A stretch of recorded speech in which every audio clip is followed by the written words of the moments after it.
जय श्री कृष्ण, राधे राधे दोस्तों। कैसे हैं सभी। लीजिए आज फिर मैं जो है आपके समक्ष बहुत ही अच्छा वाला वीडियो जो है वो लेके आई हूँ। और आज का जो टॉपिक है जिस पे मैं वो वीडियो बना रही हूँ वो है कि किस देवता को कौन सा भोग लगाना जो है वो सर्वश्रेष्ठ होता है, कौन सा जो भोग लगाते हैं वो सबसे उत्तम होता है।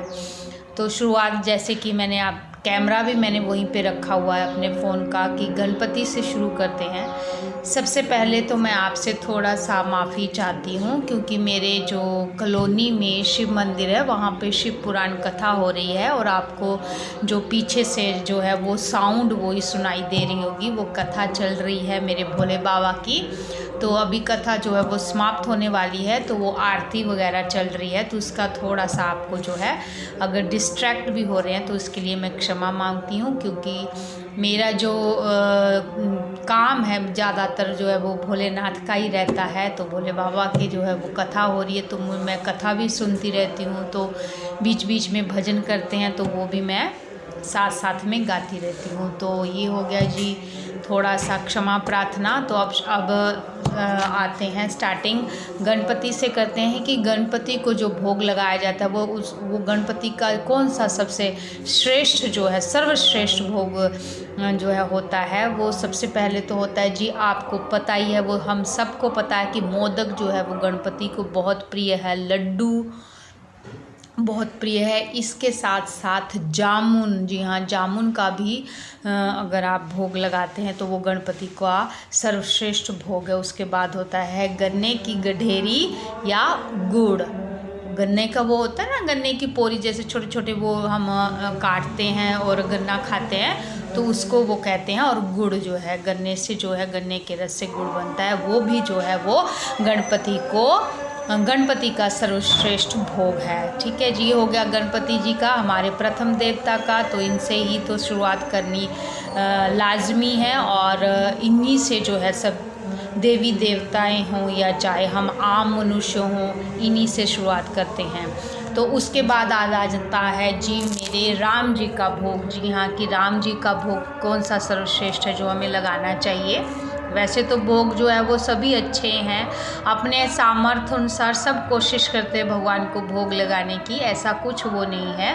बट ये देखो ना कि ज्ञान होना बहुत ज़रूरी है कि कौन सी चीज़ जो है भगवान को प्रिय होती है। भगवान की पसंद नापसंद का भी तो हमें ख्याल रखना चाहिए ना। ऐसे नहीं है कि बस अपनी पसंद भगवान पर थोपते रहो, थोड़ा भगवान की पसंद का भी सबसे पहले ख्याल रखना चाहिए।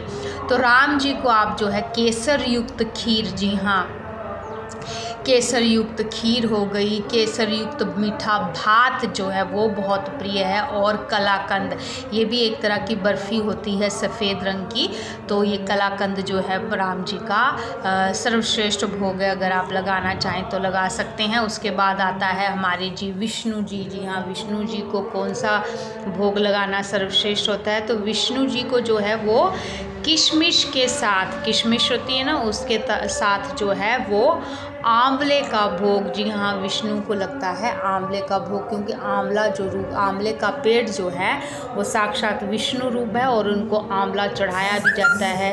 आंवला हम लोग खाते भी हैं जब विष्णु महीना कार्तिक मास आता है तो आंवले की पूजा, आंवले को चढ़ाना, आंवले को खाना, आंवले का सेवन करना, ये सब जो है किया जाता है। तो उनको जो है आंवला ज़रूर चढ़ाना चाहिए, ये सर्वश्रेष्ठ भोग है। उसके बाद आ जाता है जी मेरे भोले बाबा। जी हाँ, भोले बाबा को कौन सा भोग लगाना सर्वश्रेष्ठ है। तो सबसे पहले तो भोले बाबा की आ जाती है जी भांग। जी हाँ, भांग बहुत प्रिय है भोले बाबा को। उसके बाद आ जाता है पंचामृत। जी हाँ, पंचामृत बनाना, पंचामृत का भोग लगाना, पंचामृत से स्नान करवाना भोलेनाथ को बहुत ही प्रिय है। तो पंचामृत में जैसे दूध, दही, शहद, गंगा जल ये सब आ जाता है, उसे पंचामृत कहा जाता है। तो भांग और पंचामृत जो है वो भोले बाबा का सर्वश्रेष्ठ भोग है। उसके बाद आ जाती जी हमारी लक्ष्मी जी। जी हाँ, लक्ष्मी जी तो वैभवशाली है। लक्ष्मी जी को प्रसन्न करना थोड़ा मुश्किल काम है। ये कब किस पर प्रसन्न हो जाए कुछ नहीं कहा जा सकता। तो लक्ष्मी जी को जाहिर है कि सफ़ेद और पीले रंग की जो मिठाइयाँ हैं वो बहुत प्रिय हैं। सफ़ेद फूल हो, पीले रंग के फूल हो, कुछ भी, जैसे फूल भी उनको जो है सफ़ेद चढ़ाए जाते हैं। ज़्यादातर उनका रंग भी सफ़ेद है, सफ़ेद वर्ण है। तो इनको पीले और सफ़ेद रंग की मिठाइयाँ चढ़ाना, भोग लगाना जो है सर्वश्रेष्ठ होता है। अब आ जाता है माँ दुर्गा। जी हाँ, मेरी जगदम्बा को किस चीज़ का भोग लगाना सर्वश्रेष्ठ है? तो मेरी जगदम्बा को तो बहुत सारे भोग हैं जो लगाए जा सकते हैं, जैसे खीर, मालपुआ हो गया, हलवा हो गया, नारियल, केले और मिष्ठान मिठाई जो है वो दुर्गा जी को भोग लगाना सर्वश्रेष्ठ जो है वो माना जाता है। ये उनके सर्वश्रेष्ठ भोग है। उसके बाद आ जाता है माँ सरस्वती। जी हाँ, विद्या की देवी माँ सरस्वती, ये भी श्याम वर्ण है, ये भी सफ़ेद वर्ण है। इनका जो है सफ़ेद रंग है, सफ़ेद साड़ी जो में ये धारण किए हुए हैं। तो माँ सरस्वती जाहिर है कि ये दूध के जैसी हैं, तो इनको जो है दूध, पंचामृत, दही, मक्खन, सफ़ेद तिल के लड्डू जो है वो सर्वश्रेष्ठ भोग माना जाता है। उसके बाद जी आ जाता है जी मेरे कृष्ण जी की। जी हाँ, मेरे कृष्ण को तो सबको ही पता होगा कि माखन मिश्री का भोग, वो भी तुलसी दल डाले हुए, जो है मेरे कृष्ण को सर्वश्रेष्ठ मतलब बहुत प्रिय है। तो कृष्ण जी को लगाएं उनका सर्वश्रेष्ठ भोग माखन मिश्री। उसके बाद आ जाता है जी मेरे हनुमान जी। जी हाँ, कलयुग के राजा, साक्षात धरती पर विद्यमान मेरे हनुमान जी को कौन कौन सा भोग जो है वो सर्वश्रेष्ठ भोग होता है। तो हनुमान जी के लिए मैं आपको बता दूं कि एक तो होता है हलवा, ठीक है, लाल हलवा जो है वो हनुमान जी का सर्वश्रेष्ठ भोग है।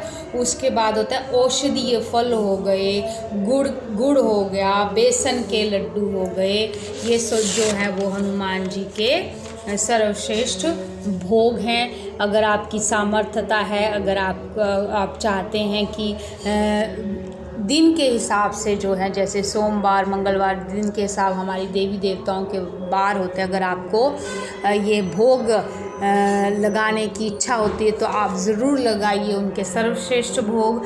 ये सर्वश्रेष्ठ भोगों में जो है वो माने जाते हैं। अगर आप उनके पसंद की चीज़ें करेंगे तो जाहिर है भगवान खुश कैसे नहीं होंगे।